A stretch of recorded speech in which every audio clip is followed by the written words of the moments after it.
Yeah, the bill came and she's like, I have $500. I'm like, the bill is fucking 15,000. Your fucking hookup is like 9 grand. And yeah, that was just fucking horrible, man. And I paid the money, of course, and I took that $500. I was like, I need that 500. All right, guys. So I have my friend Rohan here with me, Rohan Dhawan. Why don't you introduce yourself, man? Tell them what you do and yeah.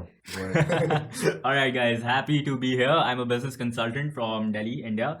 I help other coaches, consultants, and service providers to get high-ticket clients all over the globe because I believe talent should not have any kind of borders. So thanks a lot for having me on this podcast. I don't know. Appreciate it.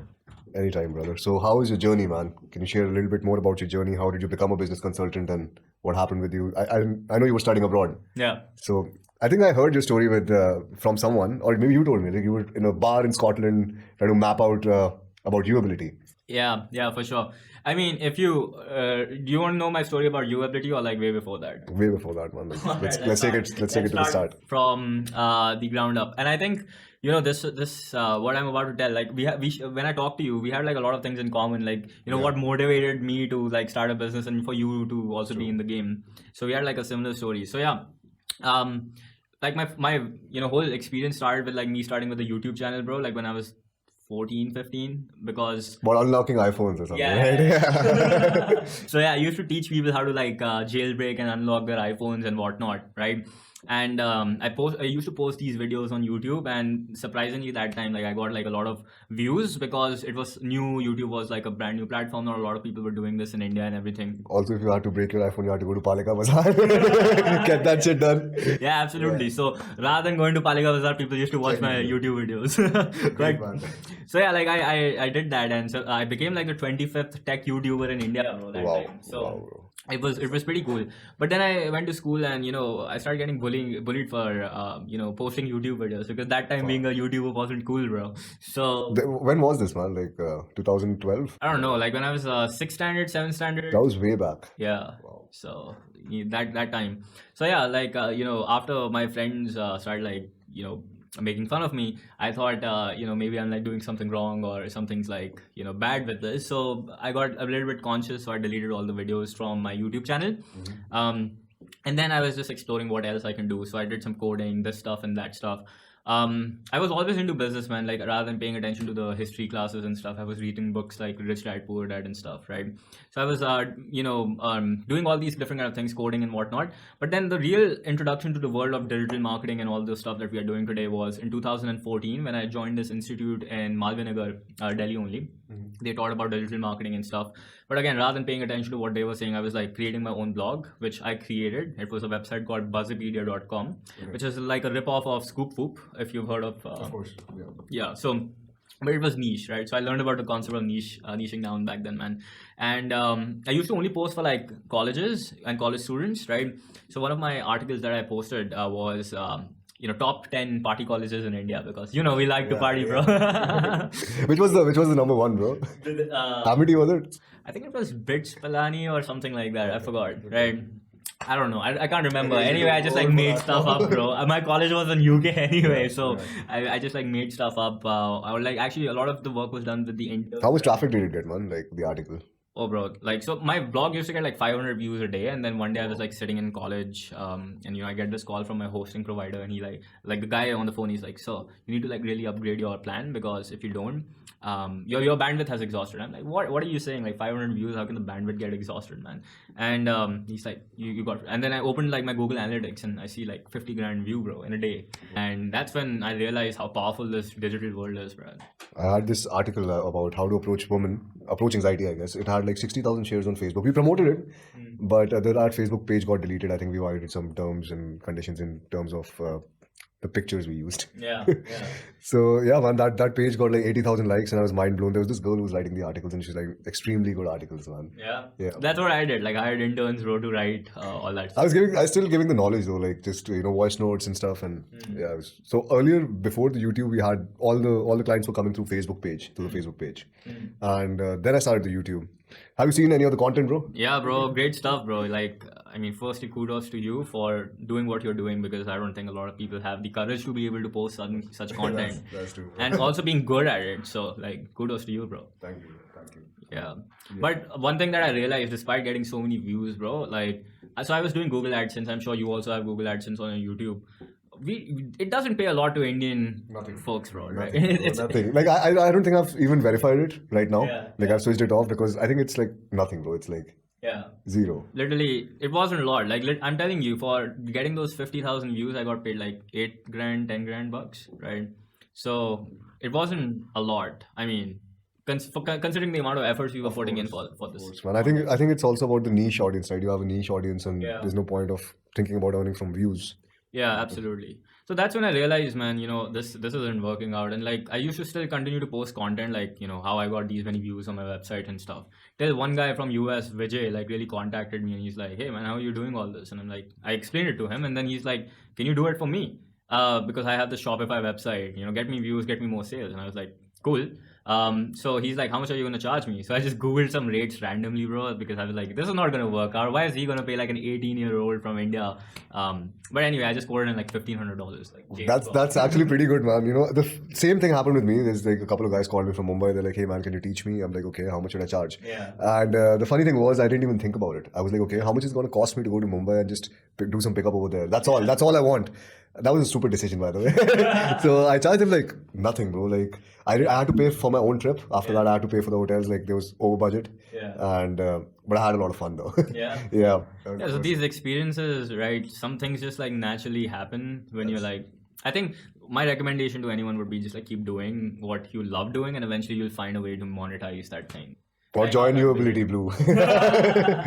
That's true. That's true, man. I think because if you do it on your own and then you waste a lot of fucking time. You waste a lot of fucking time, headache, handling shit that you don't have to. Yeah. Of course, you're not going to get that into that right now. But yeah, I think it's always better to have someone who's more experienced and who's, you can learn from and you can just get some ideas. Yeah, absolutely, man. So yeah, Vijay paid me, man, and that's how my journey with this. So did you go out on some dates with that money, man? Did you? Yeah, bro. In college, like I used to party like crazy, man, every day. I mean, this is the thing. Like anyone who's young watching this, my biggest mistake was like all the money that I made, I used to like spend it all in college. But I don't consider it as a mistake, man. I mean, it's it was fun. It's memories which are forgotten. Like. Yeah, absolutely. But now as you grow up, you realize, shit, I need that money. That's true. Yeah, it's like just get into the habit of like saving and accounting and financial planning. Mm-hmm. So how was your life when you came back, man? How was your social life and your dating life when you came back and you were back in India? Yeah. Before that, man. Yeah. Also, when a lot of people want to go abroad, want to study abroad, and we both have been there. What was your perspective before you were going, and what was the reality when you actually went there? Yeah, so I was this like shy introvert dude. Like I'll tell you how shy I was, right? My first day, I go to my dorm room in college, right? I go to the kitchen and I see like two really beautiful females sitting, and then there's my roommate, right? And he was also sitting. It was his birthday, right? And they were like having fun, drinking, and probably like planning to go to a party. And I just like went there and I was like heating up my food. I just said like hi, like generally. And then they were like, hey, why don't you also like come party with us or like just go out? And I was like, I like look at them and like I just smile and I just like run off to my room. Bro, that's how shy I was. In reality, you won't believe it, man. Like a similar situation happened with me before I went to Singapore. I was in India. There was a continuation party. There was a Conti party that used to happen. So I was in this party. There's no alcohol, right? And a girl comes and the girl is like, "There's a girl I already know. She's in my fucking class, right?" She comes. She's like, "Hey, Arnav, I find you kind of cute." I'm just looking at her and I'm like, I have a drink in my hand, which is a fucking orange juice. I'm shivering. I'm like, let me just get another drink. Yeah. And I fucking leave the party, bro. I just leave the party. I go out. And I'm like, what the fuck did I do? Exactly. Man. Right? Exactly. And that was the level, bro. But I think these experiences are important because if you don't go through these, then you won't realize that you're making a mistake and then you won't know that you have to improve upon these things, right? That's true. So I think that's what gave me the confidence later on that, hey, I should do more public speaking. I should talk to more people. I should socialize more, and which allowed me to like, hell, do this podcast, That's great. So, and what was your expectation when you were going, like when you were moving abroad? Yeah, so honestly, bro, like, have you seen American Pie? Bro, same expectations. The reality was completely fucking shattered. First 3 months were fucking depressing. I was like, yeah, I want to come back. Hollywood gets to you, bro. Like, Hollywood, Bollywood, anything gets to you, man. Like, watch less movies, guys. Yeah. So I thought, like, yeah, that's how my life is gonna be, bro. How's the reality? Not even like it was still okay. I'm not gonna lie and say to everyone that I didn't have fun because I had. But let's talk about the initial days. As soon as you reached there, I mean, see, it wasn't like so I went to UK, right? So they didn't have like a frat culture per se, but still, regardless, right? You used to go out, you used to meet people, you used to interact, and honestly, man, I had the opportunity to meet people from like different kind of countries, from Europe and stuff. So it was a lot of exposure for me, right? So I wouldn't say like the reality was that far apart, but still, it wasn't like how it's depicted in the movies, man. True, man. And after coming back, how was it, man? Like, how was your social life at that point? Yeah, so after I came back, actually I had no intentions to come back, but then I think like you also tried your level best. Yeah. No one has intentions to come back Yeah. once you get adjusted, yeah. Until like, of course, for me, like, I just realized that I have business. I had already started my business, Uability, from which I can talk about in a bit if you want. But so it had started like during my final year in UK, and then I came back here.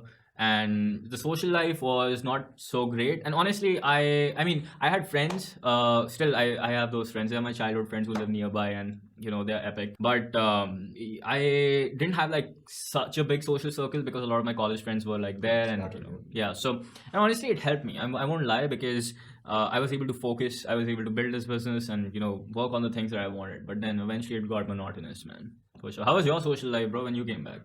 Bro, it was shit. It was complete shit. I remember I came back and, a couple of my friends, I called them and I'm like, hey man, let's go out. Let's head out somewhere. So they're like, hey, you have to bring a girl. I'm like, what the fuck do I bring a girl from? Oh yeah, that was a big shock for me, bro. That happened with you as well? Bro, so like in UK, like it doesn't matter, you're with a girl, you're with a guy, you're wearing shorts, you're wearing whatever. Of course, you just pay up the entry charge. You just go inside, right? Over here, bro, if you don't have Audi, Gucci, and some girls with you, like, it's like very like... That's the mindset, but you've seen the reality, bro. That's the mindset. That's why I get his program, guys. So I came back and my friends are like, get a girl. I'm like, okay, where do I get a girl from? And I went out, I picked up a few girls. I tried to pick up a few girls, but I had that belief, it's not going to work in India like how it works abroad. And I was searching on Google, like the best guy who's into this pickup and stuff here. So I saw this very shady video from MTV and I was like, okay, I want to pay this guy X amount of money. I just want to see if it's possible, and I'll do it because I have fucking experience. Didn't happen, but I still went out, try to do my shit. But then I realized, man, if my friends are fucking, they don't want to meet me, they just want me to get a girl, I was like, fuck them as well, right? It's time to move on. And I ended up going to a social circle party, and if my friends are watching, I'm sorry. I ended up going to a social circles party and ended up hooking up with one of the girls who was most desired over there. From the social circle, and it sort of fucked up my social circle completely, but they told me to get a girl, right? So I got a girl at the end of the day. But yeah, so that's what happened, and then I realized, I outgrew my school social circle as well. That's what happened with me, I guess. And I was sort of bored, man. Like, what do you mean you outgrew? Like I was sort of bored, man. They're just too comfortable, standing on the corner or whatever, even the conversations didn't match. And then I realized that I need to move and I need to build new social circles. I need to start from scratch over here again. Yeah. So I think that was one of the biggest lessons that I've gotten in my journey, is like starting from scratch over and over again. And once you do that multiple times, you have like a fucking mental muscle, like you can do it. You can do it anytime. True, bro. Like I think like going to a fresh college, which is away from your home, plus also coming back and then starting from scratch. Like at this point of time, man, you can put me anywhere. Yeah. Like anywhere in the world, I'll build my life again. That's true, man. Yeah. And it's funny how for a lot of people it's like they're not able to do that, man. A lot of people are not able to do that because they have so many fears, so many things holding them back that I've seen, like a lot of people who are shifting jobs as well, going to a different place. Do you think it's because of like how we are raised so much in comfort zone in India? Like of course, how we are like the abroad mentality, right? Like once you're 17, 18, you have to move out, get out of the house. So over here, it's I think that's one of the reasons, it's way too comfortable with the arranged marriages, with everything is directed towards comfort. Right. Yeah, and like you think about it, everything as in India, right? Of course, like I'm not trying to generalize it, but like for a lot of people, everything is just given to them, right? Like for example, when you're born, like hopefully a lot of Indian parents who love their children, like they have a house, you get like daily food, a lot of nourishment from your parents, love. Again, not generalizing, not everyone will get that, but still, in general, in India. Yeah. And then, the college, like they'll pay for it, right? It's not like... And abroad, you have to do your own work. Yeah, you have to like go get your own loan. After 18, doesn't matter, you can stay here till you're 35. You want a girl, I will find you one, right? Everything is so comfortable, right? Everything is... Until it's not. Until it's not. And then people come to me, like if the dating life doesn't work.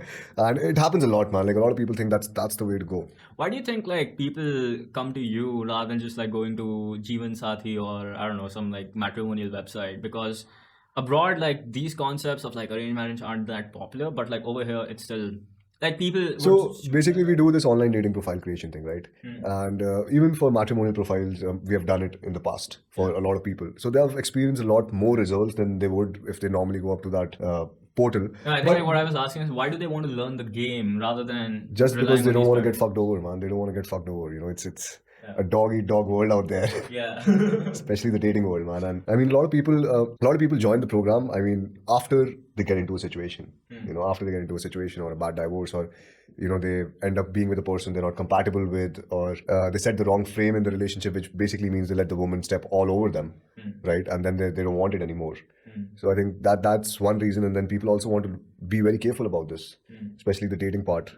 Yeah, because it takes a lot of time, man, a lot of effort. Like if you're in a bad relationship, you're not able to focus on your work. You're not able to focus on your, whatever you're doing at that point in time. Yeah. It takes a lot from your mind, right? Yeah. And I'm sure everyone has been there, man. So I think that's why it's really important to work on this skill. Yeah. But you worked on business, right? So of course it's very important to work on that skill as well. It has to go hand in hand, I think.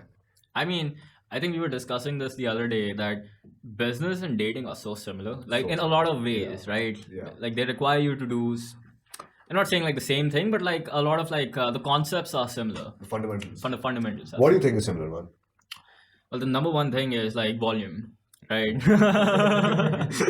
Right. So, like again, I don't mean like what I'm trying to say is like in targeting. I mean, you have to target a lot of people to. That plus, so in business, right? I'll just say, put it in this way. Like, I have few clients, like, they'll get like maybe 1 or 2 leads. They'll be bad leads or misfits. They won't close them. And then they feel like, man, this business thing doesn't work, right? I should give it up. And then, like, what I've learned after, talking to you is in dating, it's pretty similar. Like, you go on 1 or 2 dates and then you're like, oh, yeah, I'm not able to find the one. This dating doesn't work. I should, like, give up. But again, it doesn't work like that. Yeah, I think because dating also becomes a frustrating experience because it hits the ego, man. It hits the fucking ego. Like even business, man. Like yeah, I'm even sure business. like getting rejected on sales calls, bro. Definitely, man. Yeah. It's like I don't want to do any sales call anymore. Absolutely, man. Yeah, so I think that is one thing that is. And apart from that, I also feel that a funnel, right, which is in business, it's like a business funnel. You're getting leads and you're converting them and you're nurturing them. Similarly, in dating, you need a fucking strong dating funnel without holes in it. How does that look like, bro? Bro, you saw you saw the one which had holes. Yeah, but it is a big funnel, so there are some holes sometimes. But yeah, so I mean, it's like a dating strategy, I would say, right? You talk to girls, you don't miss out on a lot of girls, and even if get rejected, you make them your friends, and then you build a social circle. And I think both like funnel is required in both the places. Right, funnel is required. So I think we were talking about dating. Dating. Yeah, how was your dating life, bro? When you came back, social life was not that great. How was your dating life when you came back? Yeah, so like when I came back, I was still in a relationship, bro, because I was long distance was it? Yeah, so like it was on and off, right? And I was there too, man. I understand. Long distance. Yeah, recommendation, don't ever do Never it. do it. It never works out. I mean, that's the worst shit you can do to yourself. It's torture, bro. It's torture you're putting on yourself for a future commitment of probably having sex, maybe. That like, may or may and not may or may not happen.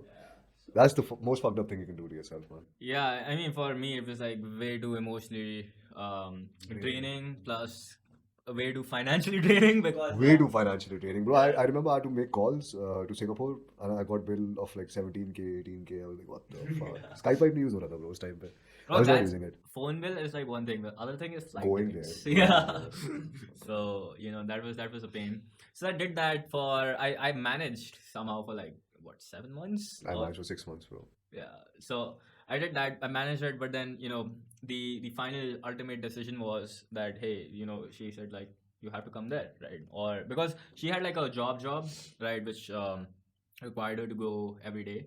For me, I was doing this online thing, and back then nobody took me seriously.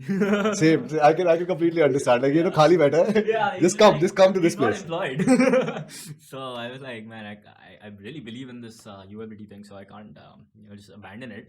So I abandoned the relationship. Wow, man, wow. It sounds really bad, but it does not, man. If you I am ambitious and I don't like deny it, Yeah.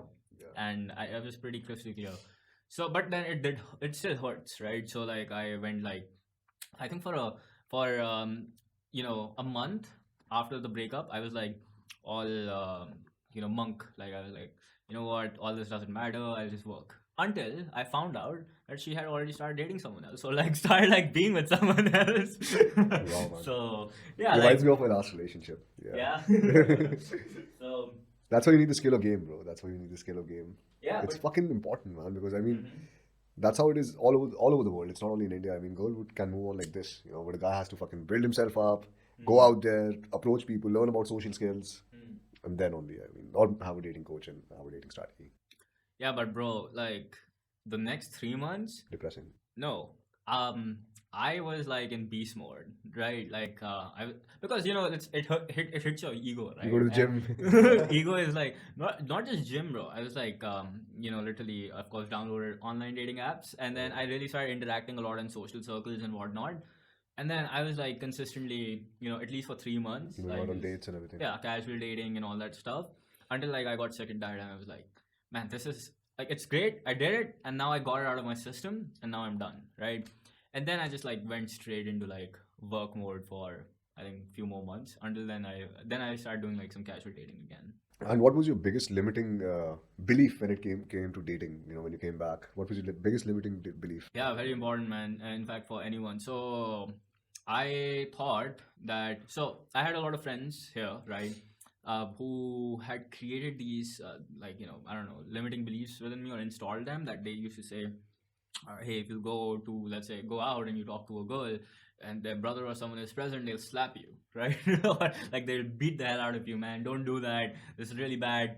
Or, because when I was in UK, it wasn't like, it was part of that's how they interact, it was It's a like, part of the culture. That's the yeah. culture over there. People Yeah. are getting a couple of drinks and they're just talking to each other, socializing. In general, like you find somebody, you're like, hey, how are you? Or you just talk to them, and it's considered normal. It's not like, oh, what are you doing? Yeah, Right? you're not doing some dark pickup artistry shit. Yeah, like that. And I never used to do. I didn't even know any of that stuff, right? So it was just plain Jane stuff for me. But like these limiting beliefs, and then some of my friends had like told me like stories as well, that they went on a Tinder date and whatnot, and then they were with this girl, and then they accused her of like the guy with like some cases and stuff, man. Um, yeah. So and then the guy was like in Thar jail and stuff. So like That really happened with your friend. not a friend, but like a friend Some told me friend. stories about like some other random people and stuff, right? So I had like all these fears that I was operating with, right? Until like I was like, man, what's like, I'm not like doing anything wrong. I'm not like going out and molesting somebody. I'm just like trying to have like a friendly chat and conversation, right? If somebody's gonna sue me for that, like I'll take that risk, right? And then I slowly, gradually pushed myself out of the comfort zone, and the casual dating experience like kept on going more. Yeah. That's true. I think for me, the biggest limiting belief was that Indian girls are too conservative. Oh yeah, I had that limiting belief as well. That was the worst. That was the worst, man. But yeah, that's what I realized, that they're not. They're fucking not. Yeah. Normally, No one is not. Like, everyone loves sex, and specifically people in India, bro. It's like the third largest or the second. Bro, we invented Kama Sutra. Exactly. So yeah, like That's so these are just limiting beliefs which again are installed by people who haven't done shit, bro. that's true. That's true. People, keyboard jockeys, just people who are talking shit. Anyway, man. So how do you deal with the dating life at this point? Like, since you're a busy professional, like, how do you find out the time and what is happening these days? So you want to tell the audience? Yeah, absolutely. So most of it is like, again, I don't have time for a serious relationship at this point of time, because, and I'm not like one of those guys who'd be like, try to like fool somebody, and I don't know if this looks like you be like me. So yeah, like I mean, I like to have the expectation and the frame right, because I don't have time for BS. The frame was pretty right, bro. The frame was pretty right. It just got fucked up. Yeah, so I don't have time to like mess around or something. So I like set the expectations very upfront. So when you say like how do I manage time, like weekends, man, find a good social circle, find friends like Arunab. So yeah, just doing that. Online dating helps. At least it helped when I was starting out, especially after the breakup and stuff. Although I didn't like rely so much on online dating, that was mainly like social circle, and then I escalated because I had a few bad experiences with OD. My first OD date when I came back to India, my friends were telling me to get a girl, so I was like, okay, I'll download Tinder. And I got this girl who called like 7 to 8 guys on the first date. And I'm trying to tell these guys, hey, at least I knew about pickup, right? So I'm just telling these guys, at least we're in the fucking club. Now it's time to approach. Leave this girl, right? We 7 to 8 guys, we all know what's happening. And the guys are like, hey man, I still have a chance of getting laid. I'm like, what about fucking self-respect? Like, no. I went out, I started approaching, and that's how I think I started my gaming or doing pickup in India. That was my first night out. Yeah, I think like one thing that I've learned from like just whenever we hang out, whenever we are chilling, or whenever I see that we are like at a club or something, um, one thing that I respect about you is that you don't like let anyone just like use you or if you remember, but like it's like your frame and self-respect thing. Like you are really particular about that, Yeah, right? Like yeah. you can't tolerate like Bullshit. Yeah, And I think that's why the girls are on their toes. Hmm. That's what keeps them on their toes. Like because what would 90% of the guys do, man? They would be like, it's all right, she fucked up. Yeah. But the moment you take it, it's like, yeah, she's walking over you, sort of, and you should have like healthy boundaries. So I was actually going to come to that. I was not sure that you're going to be comfortable talking about it or not. So how was your experience going out with me, bro? Bro, epic, man. Like hanging out with you and seeing like how you socialize, and then as I said, like one thing that I respect about is this frame thing about you is really really awesome. And honestly, bro, like you know it's the reason why I like hanging out with you is because like there are a lot of like similarities. Like I'm like this in general, as well. Like for example, I can't take BS either, right? So like if I feel like somebody's like taking advantage of me, or like I think I told you this, like one thing that I like really really I'm particular about is when you're like on a date with someone and the bill arrives. That was also mind blowing for you, right? That plus like for me as well, what I like to do is like I like to see, right? Like The girl is gonna offer a lot. is she even see? I'm not saying that she needs to pay, right? Or whatever. Like I'm still gonna do it, but like I just want to see the initiative at least, because that allows you to, I don't know, get a sense of her judgment regarding her character. And I'll tell you, man, that brings me to my next point, which is basically 99% of the guys think that it's not okay if you're letting a girl pay. Unless and until I would say, like, see, even if you're in a relationship, sometimes you got to go splits, man. Like, if you're, of course, if you're earning way too much and the girl is not earning that much, I mean, then you can take, you can pay for the bills. But if, you guys are equals, right, you consider equals in a relationship. And I mean, girls should also, they also pay sometimes. And 99% of the Indian men specifically think that it's wrong, right? And that's what I realized as well. Hanging out with so many girls, if I'm paying all the fucking time, I'll be broke, bro. I'll be honest. I'd be just completely broke. And there are some nice girls as well. You saw that, who are willing to pay up and who are not just thinking about your money. And that's also one thing I realized, that a lot of girls who are just, who are not even willing to offer, right? They're just probably they're just there for the free food or free drinks. And Yeah, I remember the incident you told me once. the 15K one. I'm comfortable, bro. I'm comfortable sharing that. Yeah, the bill came and she's like, I have $500. I'm like, the bill is fucking 15,000. Your fucking hookup is like 9 grand. And yeah, that was just fucking horrible, man. And I paid the money, of course, and I took that $500. I was like, I need that 500. But yeah, I felt like really bad because I was just thinking about my past relationship. I was like, okay, I was in a struggle period back then. I should have taken my ex-girlfriend out, but then I was like, fuck it. So that was, I think, the last time I got gold digged. Yeah, I've been gold digged a couple of times, bro. I do not appreciate that at all. Who appreciates that, bro? Nobody, bro. Bro, like. But some guys still would be like, hey, I'm at least gonna get some pussy. I'm gonna get laid. Bro, because I've like literally seen some people. They like to. They think that, I don't know. Maybe if this is true, maybe it is. I don't know. But some people have this belief that money, if they like throw money around at a chick, right? That's what's going to like attract her. And maybe it does work for somebody, but not for the person that I'm looking for. Because if money is what attracts them, then somebody richer would like come and like just take her away, right? That's true, man. And yeah, that's completely true. Actually, you cannot win that game. I mean, it's endless, bro. Yeah, you should not even fight that game, right? So that's one of the reasons. If I spot a girl who's just there for the whatever free food or just Instagram pictures, I just cancel that date then and there, and I'd start gaming and I'd start approaching girls in the bar, man. I don't care. Yeah, I've seen it, bro. So yeah. Yeah, shit goes down, bro. So tell me about Viewability, man. So what was the idea behind Viewability, and how many people have you helped so far, and what do you exactly do in Viewability? Yeah, for sure, bro. So how did it start? Basically, I had a digital marketing agency. I was working with international clients doing their Facebook ads and funnels. Till like this one guy who was Australian, right? Like I was just having this conversation with him, and also in the meantime, like some of my friends from India were like messaging me, hey, how are you charging like this much from these clients, because we are not getting projects and all that stuff, right? So I wasn't super keen about like I used to help few people here and there, but until that incident when I was talking to that Australian guy, he's like, Rohan, I know you. That's why I trust you. But like, if any other Indian approaches me, and I think there'll be scams, so I won't pay them. Like that triggered me. I was like, bro, you can't say that shit about my country. So like that, I mean, that was one of the reasons. What a patriot, bro. I mean, that plus also, I'm not gonna deny, bro. There's a huge opportunity here, right? And I'm a capitalist. So yeah, I realized that I was like let go of all my agency clients all at once. Created a Facebook page. I was at my ex's place only that time. Her parents were like, "What do you do?" They used to think like, "Oh, this is just unemployed guy, man." That's I'm always- calling myself entrepreneur. That's always an interesting question for me, bro.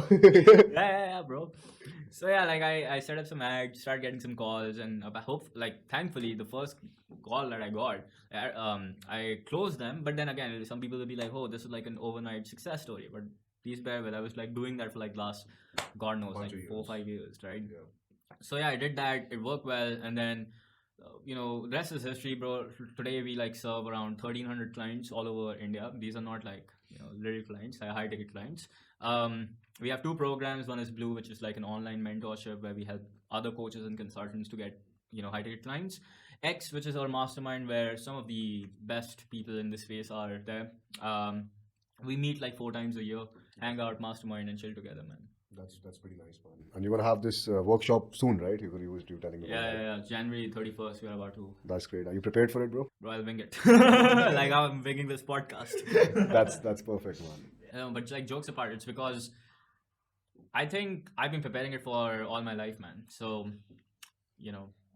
it's not winging it. Yeah, it's just you doing that shit over and over again, and it's like coming from your heart, basically. Yeah, exactly. Like, they'll ask me, "What are you doing?" I like show them, "This is what I'm doing." This is what I did the whole year, and yeah, like for example, I'm sure if somebody's like, "Hey, I don't know, how do you number close someone?" Right? You won't be like, "Oh, give me like 10 minutes. I need to create like a Google Doc for it." let me just show you the girl over there. Give you a practical demonstration. Yeah, that's true, man. That's true. The first time I did my boot camp over here, people were fucking angry at me for doing a demonstration. I was doing it with another coach, and he was like, "Don't give a fucking demo. Don't give a fucking demo." Why? I mean, I think he just didn't want to do it himself. I was like, that's why I'm doing this, man. I just want to approach some girls. That's all. That's why I started this work. I would have been happy in my restaurant.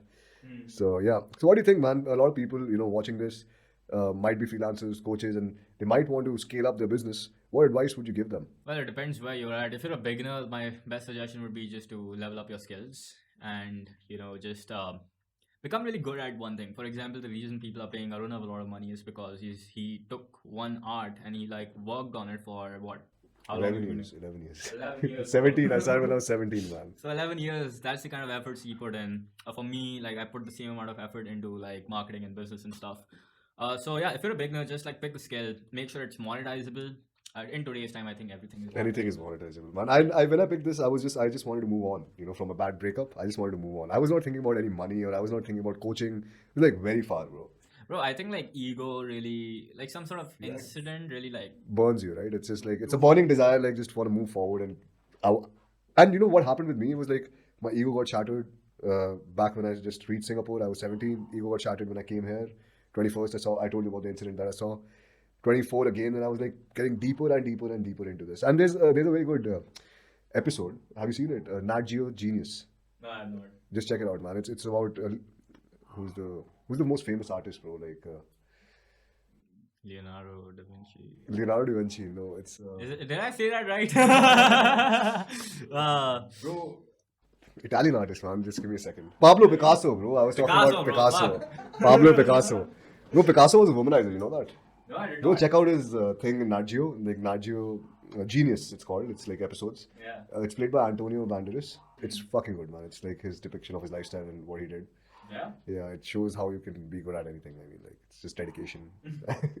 So check it out, man. It's pretty good. Yeah. You learn some dating skills as well from Picasso. All right, bro. So, what keeps you going in terms of your drive and your ambition? What keeps you going? I mean, you've already achieved a good level. What is the thing that keeps you going and motivates you? So earlier it was, as I was already saying, man, ego, right? Like a lot of incidents happened, like me getting bullied, me not having like some pleasant experiences with like people. So like my whole goal was like one day I'll make so much money and then like go in my Lamborghini, go to these people and be like, haha, I got it. But then as you like achieve that, I think you realize that it doesn't matter, and you don't really care about that anymore. You don't need their validation. Yeah, you don't need their validation. You don't need anyone's validation, other than, of course, yourself. So now, why I'm doing this? Because I genuinely enjoy, man. Because what I've learned is that, I was like researching a lot about what's the purpose of life, right? Now, every day I can wake up and just be useless if I want, or I could just like, do something which contributes to some sort of evolution. And by evolution, I mean, not like necessarily impacting billions of people, but even like if you can go out and help even just one person per day, and you enjoy doing it, it is what like really motivates me. That's great, man. You're helping a lot of people. Yeah. So then one person leads to another person, and then eventually it's a chain. It's a chain reaction. That's great. What have you learned from coaching so many people in all different industries? What is the one thing that is common? One thing that they all have to work on, and what is the one thing that you have learned coaching people from different industries? What I have learned, so since like I'm a business coach, right? I've learned that in order to do anything great in life, a lot of people say like, this, you need to like get good at Facebook ads, get good at making YouTube videos, do a podcast. But like, honestly, what I've realized is like 80% is just mindset. Because, most people like watch these videos online and they're like, oh yeah, that guy's like living the laptop lifestyle, just chilling and there is no fucking laptop lifestyle, 4-hour work week shit. Yeah, like, maybe, some way or the other you can create that. I don't know. I have not figured that out. Sort of that's one of the reasons I entered this, man. I was like, okay, I'm going to chill, I'm going to travel, I'm going to enjoy, and I'm just going to work, with a couple of clients, and just, it's a lot of fucking work, man. It's more work than my restaurant now, actually. Yeah, 100%. And, like I've had like literally people who join us, like they have big, ambitious goals, and like, and they go through a 6-month thing, and then they realize that this is what they need to do to be successful. And then by the time they're like, you know what, Rohan, I'm better off with a job only. So that's sad, man. Yeah, it is sad, but then at the same time, I respect those people as well, because at least they are now able to understand that, what it takes. Yeah, what it takes. And, building business is not just about wearing suits and looking cool and having that, lifestyle that a lot of people sell you on. It's about really just grinding and having the right mindset, because you go through a lot of crap. And similarly, like as you've told me from our conversation, that even in dating, right? Like if you're trying to do that every day, you're getting rejected, or, things aren't going out according to the plan.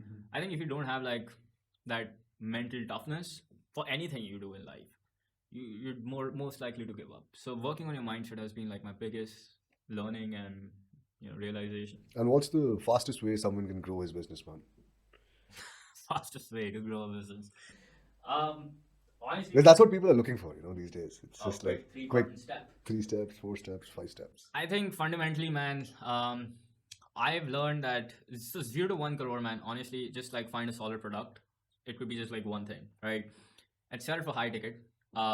Anything at least over 1 lakh minimum. And just like calculate how many people you need to sell. Divide crore by like how many people you need. Divide that by 1 lakh, right? That's how many people you need to sell. And once you've had that amazing product that people want, then just like figure out an acquisition system. Like it could be Facebook ads, like how it worked for me. For him, it's YouTube. Figure that out, start getting leads, and then become good at like closing those leads. Like 3 things. If you can do these 3 things repetitively, you can easily, I genuinely believe anyone who learns just these 3 things can be a crorepati. That's intense, bro. That's intense. I think a lot of people want to check that out. A lot of people want to start businesses. And for that, guys, check out his YouTube channel. It's called Uability. There's a lot of great insights over there. Yeah. So check out the channel. I mean, it's epic. There's some good knowledge over there. Yeah, for sure. And we'll be posting a lot more content once we could get a good YouTube guy. Oh, don't worry, I'll help you out. I'll help you out with that. All right, guys. So I hope you enjoyed this podcast. And if you want something more like this, just let us know in the comment section below. And yeah, it's great to have you over here, bro. For sure, bro. We'll do it again sometime.